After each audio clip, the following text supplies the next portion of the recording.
नमस्कार सम्पूर्ण साथीहरूलाई नमस्कार। आज भने म धेरै पछि फेरि यसो सानो केही ब्लग जस्तो बनाऊ भनेर बाहिर निस्केको। मौसम निकै सफा छ।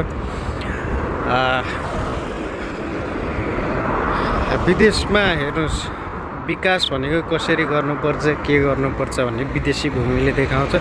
यो एउटा सानो गाउँ नै हो। यहाँको गाउँमा पनि यतिको बाटोघाटो छ, यतिको डेभलप छ यहाँ, होइन? अब हाम्रो नेपालमा कहिले हुने यतिको सेवा सुविधा कहिले पाउने?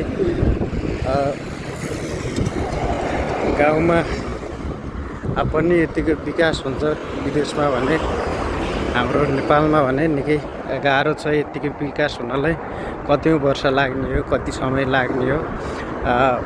राजनीतिले सकाइसक्यो देश। 30-35 वर्षसम्म पनि के भएन। यो चाहिँ पोर्चुगलको गान्द्रा हो।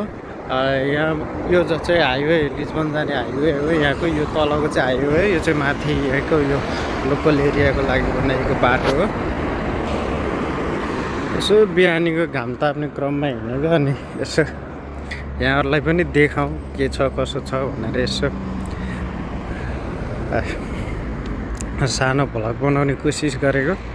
सम्पूर्ण साथीहरूले माया गरेर साथ दिनु होला भन्न चाहन्छु। सबैजनाले मेरो च्यानललाई माया गरिदिनु होला। यसलाई फेरि यस्तै नयाँ भ्लगहरू लिएर आउनेछु। यता यो यहाँबाट पोर्तो गइन्छ, यताबाट चाहिँ भलङ्गो जाने हो। यसो हिँड्दैछ, साथीहरू छन् अगाडितिर। काम्पो, यसलाई काम्पो भन्छ।